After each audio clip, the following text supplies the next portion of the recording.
Hello, New York brothers. This is Diego J. Rivera. We're at the Bronx Zoo today. We're on the Asia monorail.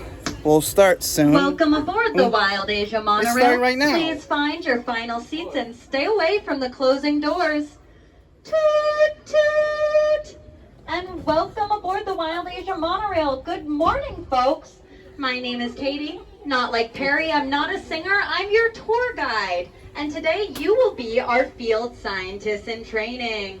I'm only going to ask a couple of things of you. That is that you remain seated the entire ride. Keep all hands, feet, body parts, and children inside the car at all times. Thanks, guys. Now, as we cross over the Bronx River, we're going to be traveling 7,000 miles to Asia, as if by magic. We'll see animals from China to India, Cambodia to Nepal, and more. I'll point out animals, but you'll need your scientific observation skills to spot them. Time for us to enter into our first deer meadow, and they're all grouped together, so I'm going to point them out rapid fire and then give you fun facts. Now, the spotted deer that you're going to see and the babies, those are axis deer. Guys, there's a baby Barasinga deer right alongside the train. That's that honey gold colored deer. That's a baby right in front of the tracks. These pale gray gold colored deer are Bactrian deer. And time for your fun facts. One of them just looked like Starting Bambi. with the axis deer, which we can see parents and babies. Axis deer keep those spots their entire lives. Unlike most deer that lose their spots while they're young. We saw the baby Barasinga deer, that honey gold colored deer. Barasinga actually means 12-tined in Hindi, which refers to the 12 to 14 points on their antlers. Well, there goes the deer you saw all the way to the right, that pale gray gold colored deer, is the Bactrian deer. Now, Bactrian deer are actually a subspecies of red deer, even though they aren't red themselves. Bactrian deer populations have been very difficult to monitor in the wild due to political fighting in places that Bactrian deer live. But recently, a researcher from WCS, or the Wildlife Conservation Society, was able to confirm that Bactrian deer still exist in the wild after not being seen for 40 whole years in Afghanistan. Now, we also have the black buck antelope in this meadow, but don't worry, we come back to this meadow later on in our tour where we should be able to spot the black buck antelope. Black buck antelope. Now, we all know that an animal that no longer exists is extinct, right? Like the dinosaur or the dodo bird. And this next animal was on the verge of extinction. We're looking for the Mongolian wild horse, otherwise known as Przewalski's horse. And just 3 months ago, a foal was born right here at the Bronx Zoo, so keep your eyes peeled. Now, they're all up on top of the hill right now, so I'm going to start you off with some information from Jonathan about these horses. I'm Jonathan Slatt, and I'm the Russia and Northeast Asia coordinator for the Wildlife Conservation Society. Where are the horses at? I believe that wildlife has a place on this earth, and my job is to find practical solutions that allow people and wildlife to thrive. Go show up, Simon. I'm good. Przewalski's horse went extinct in the wild in the 1960s. Don't know standing, okay? Thought about the ongoing and successful efforts in that country to bring these horses back to the Central Asian steppe.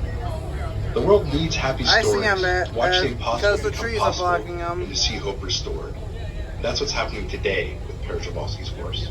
Now, while they were on the verge of extinction, black squirrel.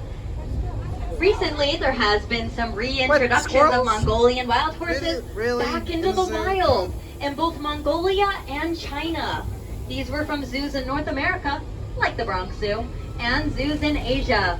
Now, as we're getting a bit closer to the horses who are all along the back area, they're really hidden from us right now, I'm going to want you to think about domestic horses. The first thing you're going to notice is that they're shorter and stockier in size than the domestic horse.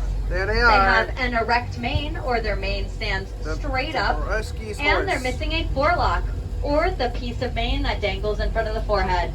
I apologize, folks, for the fact that they're all hiding behind the rocks from you right now. You know, Mongolian wild horses, we got our first pair in 1902. And since then, over 50 Mongolian wild horses have been born right here at the Bronx Zoo. The next animal we're going to be on the lookout for is a very large cow-like creature called the gaur. right in front of us. The gaur is actually the world's largest breed of wild cattle. The males can weigh up to 2,000 pounds, or the same as a small car. They can stand 6 feet tall just at their shoulder height and be 10 feet long. Now, if its horns are curved inward towards the head, that is a female gaur, versus if they're going straight up towards the sky, that is a guy. I'm gonna have Dave tell you a little bit more about the gaur. Hi, Oh, sorry guys. Hi, I'm Jonathan. Hi, I'm Dave. A Well, wild he's animal got cattle. keeper here in They're Wild like Asia. moo When the cows. Bronx Zoo Or received buffaloes. 2 female and Moo. 1 male gaur from the San Diego Zoo, it took a couple of introductions before all This the gaur animals were came common. from the San But Diego after a little Zoo bit too. of time, the 3 new animals fully integrated into the herd, and we have the family that you see today. A family group of gaur can consist of up to 40 individuals and is typically led by an older adult female called the matriarch. Since the 2 females and 1 male have been added to this family, there have been a number of offspring. This is important because gaur are considered to be a vulnerable species, so it's vital to maintain a healthy growing herd here at the zoo. You guys heard Dave. Ladies are always in charge here in the gaur habitat, as is always a matriarch that is the head of the herd. If you want to find out more information of the gaur, they're actually on the zoo on Animal Planet. Animal Planet. Now, I'm going to need you to put your scientific observation skills to the test and listen out for me. You hear that? That would be the sound of the concrete jungle. Wah, wah. Not the Asian jungle. You know, it's really easy to forget we're at the heart of an urban environment here at the Bronx Zoo. Bro, we're in the the Bronx jungle. River Parkway is actually right behind us right now. This large wooden fence that you see is used to block sound from the Bronx River Parkway for our animals. Now, as we leave this fence behind, remain seated, but keep your eyes peeled, because we're entering in the zone with the tiger. Ooh, The tiger tigers. we have for you today is Anakin, a male Amur tiger. He's currently taking a nap behind the pond. We have 2 subspecies of tigers here at the Bronx Zoo, Malayan tigers and Amur tigers. Anakin is an Amur tiger, which is the larger of the 2 subspecies. Again, he's taking a nap behind the pond. Now, you're only ever going to see 1 tiger in here, because in the wild, tigers live alone, and they can be very territorial. Even for professional researchers, tigers can be difficult to spot due to their stripes and their This tiger elusive ain't sleeping nature. in the pond. Tigers hunt a variety of prey, but their favorites tend to be medium-sized deer and wild pigs. After a fresh kill, a tiger will typically gorge itself, eating up to 40 pounds of meat in a single sitting. That is the equivalent of 160 hamburgers all at the same time. After a meal of that size, a tiger will typically not eat again for several days. And honestly, I don't blame them. If you loved our tigers, you can find them at Tiger Mountain, where we have a great viewing area. Tiger Mountain. Now, what we're entering back into is just Bye- the back bye, of the Shere gaur Khan. habitat. We like to give our animals plenty of room to roam here at the Bronx Zoo, as in the wild, they wouldn't just stay in one spot, they'd move around. We're now entering back into that first deer meadow, but it looks like the peafowl have taken over. If you look straight down the center, you're going to see a large grouping of white-bellied creatures. You can glimpse at the black buck antelope. Now, with the peafowl, you might know that a male peafowl is called a peacock, but did you know that a female peafowl is called a peahen? Oh, that's a bear singa deer, that honey gold colored deer. He looks like he's been rolling around in the There's a mud. black buck. They're back there in the jungle. Baby peafowls are called pea chicks. Now, guys, never mind. A lot of the times There's they a like deer hanging there out in again. that specific mud pile. Now, this next animal we are going to see blends in with the muddy area that it calls home. If you spot what looks like a pig, with tusks erupting from the snout, curving backwards towards the eyes, you will have spotted the babirusa. Now, babirusa means pig deer in the Malay language. This refers to the fact that their tusks give Where's them the a babirusos? deer-like appearance. You can see them walking backwards towards the water.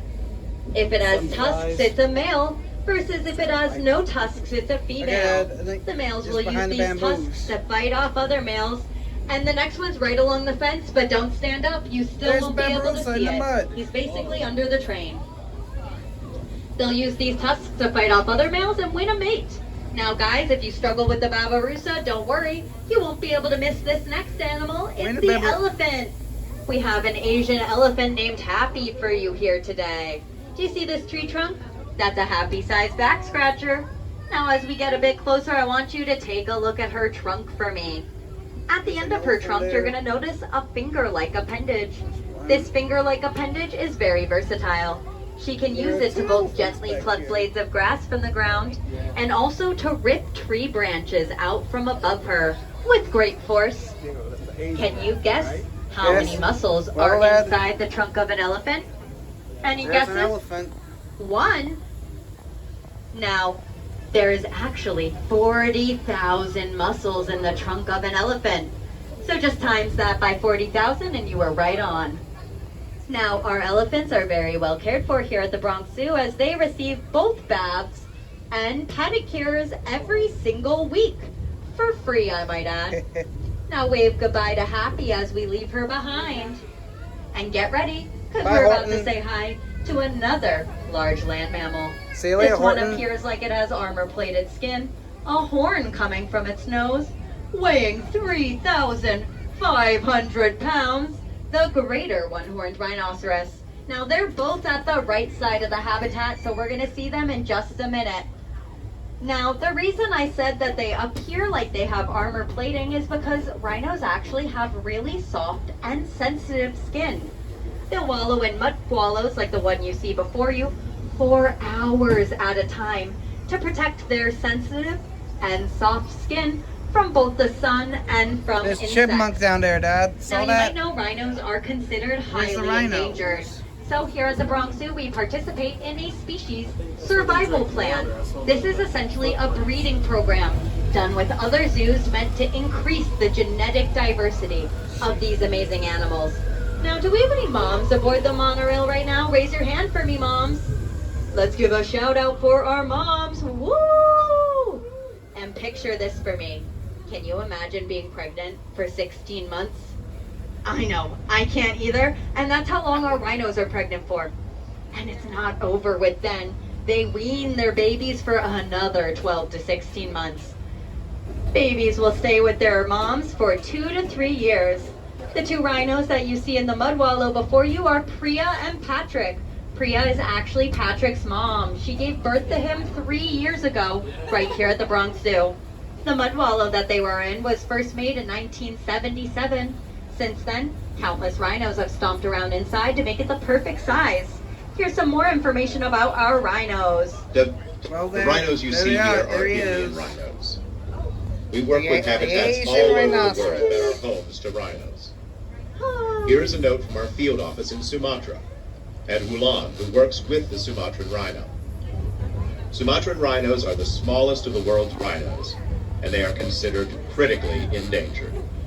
My name is Wulan Pusparini, and I'm the Species Conservation Specialist for WCS Indonesia program. We carried out an island-wide survey of the last wild population of Sumatran rhinoceros in Indonesia.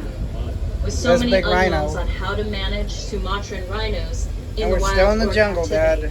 Our studies showed definitively that we must protect them at source. The cost of doing nothing could be the extinction of the species. Rhinos. And I can't imagine that. For those of you in the front row, I'd recommend leaning back. The plants have gotten a little overgrown overnight because of the rain. Now I'm going to need you to use your scientific observation skills in this next meadow because there's 5 different species of deer and 1 species of antelope. I might start describing them before we see them because they've all been clumped together at the end. Now, if you see a short and heavy deer, this is the hog deer. It's the smallest deer in this meadow. They get their name not only due to their appearance, but also the way they move. Those deers will jump over things. Hog deers will duck underneath. When they're alarmed, they make a bark like a dog or a whistling sound. Now, if you see a long-legged, regular-looking deer, that's a brow antler deer. They get their name due to the fact that the males have antlers growing from what looks like the eyebrows, hence the name brow antler deer. We only have ladies for you today though, so you're not going to see these antlers. Now, if it looks similar to the brow antler deer, but it has yellow spots, that is the Formosan Sika deer. They are native to the island of Taiwan, formerly known as Formosa, and they're extinct in the wild. That means they can only be found in zoos or national parks in Taiwan. If you see a large chocolate-colored deer, that's the sambar deer, the largest deer in this meadow. The males can weigh up to 650 pounds. Now in a second, we're going to crest this hill. I'm going to want you to look to your right. You're going to see multiple circles of fencing. Along the bottom of the right circle of fencing, you're going to see the short, heavy hog deer. If you look further to the right of the hog deer, you're going to see a bunch of brow antler deer in that back right corner. If you look straight to the very back of the fence, you're going to see a bunch of sambar deer all laying down in the shadows. And you might see some Formosan Sika deer in that back right there. The creatures you're going to see in front of the trains are some brow antler deer, and the creature with the black and white stripes at its feet like socks and black and white detailing at the face, these are all nilgai antelope. Nilgai antelope? I thought these guys now in this like next deer. meadow we have another deer. This deer weighs no more than 40 pounds, and look at its teeth. You can see its teeth extending from its upper lip, and look to your left. You can see another one at the bottom of the fence. If you look to your left. What's that? Thank you for the rapid fire, guys. So this is the Chinese tufted deer. They get their name because of a tuft of fur on their forehead. But me, I'm obsessed with the nickname. You saw that the male had upper canine teeth that extend over the bottom lip. Can you guess what nickname they get because of these teeth? That's close. Wolf deer's a great guess. It's actually the vampire deer. Now, we are actually very lucky to have vampire deer here at the Bronx Zoo. That looks like Dracula. They're very rare in zoos outside of China, guys. And if you look straight ahead through the bamboo, there's a chance you could see Happy the elephant again, because that's her habitat straight ahead of us. Ah, the elephant's right back there. And time for the highest point in our ride at 35 feet over the Bronx River. Thousands of commuters pass over this river every single day, but the river rushes along underneath, providing a habitat for fish, migratory birds, ducks, and turtles. When it's less rainy, you can even see outlines in the river.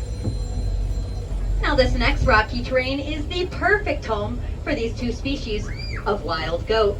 Up in the tree, it's a markhor. That's a female in the upper part of the tree, and below her is a male. They can jump 6 feet straight into the air with no running start. They have corkscrew-shaped horns. The male's horns grow to 3 feet, while the female's horns grow to just a foot. You can see that the males have that mane, while the females just have a little goatee. The other species we will be on the lookout for. Oh, you can see a rabbit at the top of that hill, guys. A rabbit? The other species we're going to be on the lookout for is the Himalayan tar. Its horns won't corkscrew at all. They'll go straight back in a triangle shape. Oh, there is a female markhor. The Himalayan tar will also appear a lot shaggier than the markhor. Well, sorry about that, guys. That's how you know it's live. Now, Himalayan tar actually have special rubbery hooves. This allows them to easily traverse the rocky terrain. Now, folks, get ready and get your cameras ready, because this next animal's right up next to the train. We're on the lookout for something red, something furry, something that spends its time in the trees. We have the red panda. We have 3 red pandas for you today. A mom and her 2 babies, Poppy and Sequoia. Oh, you gotta remain seated. Ma'am, you gotta sit down. Ma'am, you gotta sit. I cannot keep the train going, guys. If anyone stands up, it's a safety issue. Now, everyone's always been fascinated with the red color of the red panda's fur. In Nepal, the word for red panda is hunho. This means firefox. While in China, the word for red panda means small bear cat. Well, there's Master Shifu. Shifu. I've always thought that red pandas are related to giant pandas. Oh, Markhor's about to jump up onto there. But red pandas are actually not related to giant pandas. They're a lot more closely related to skunks or raccoons. Wave goodbye to the markhor, guys, and get ready, because I have bad news. When we round this bend, our journey is going to come to an end. You've heard from our experts in the field, and you've made some scientific observations of your own. We really hope you've been inspired by what you've seen and heard here today. Something to keep in mind is that the Bronx Zoo is managed by WCS, or the Wildlife Conservation Society. WCS manages 5 parks here in New York: the Bronx Zoo, the Central Park Zoo, the New York Aquarium, the Prospect Park Zoo, and the Queens Zoo. Check them out if you haven't. I really recommend it. If you're getting a bit lost traveling around our zoo, we actually have an interactive, downloadable map online. If you go to bronxzoo.com/map, you can find a map that has more information about our animals and feeding times. Now, I did want to say real quickly, we have a birthday boy on the train today. Happy birthday to Logan. Do you guys want to sing with me? We're going to sing happy birthday. Happy birthday to you. Happy birthday to you. Happy birthday, dear Logan. Happy birthday to you. Now we're just going to take a brief stop and let the train reset. But while we do that, I just have one question for you guys. Did everyone have fun today aboard the Wild Asia monorail? Yay! I'm so glad to hear that, guys. That was awesome. Now, I just have some quick safety information for you as we pull up to our platform. For those of you in the front row, there's going to be a step up. For those of you in the back row, there's going to be a step down. The platform is very slippery right now, so be careful while you're on the platform, and if you have kids, maybe hold on to their hands. I also really did want to say thank you guys so much for being here with us today on behalf of the Bronx Zoo and WCS. You know, just by being here with us today, you guys are helping out animals and wildlife, so thank you so much. And thank you so much for joining me today, guys. My name is Katie, not like Perry. Well, I am your tour guide, and I really did want to say thank you for joining us today aboard the Wild Asia monorail. Have a great rest of your day, and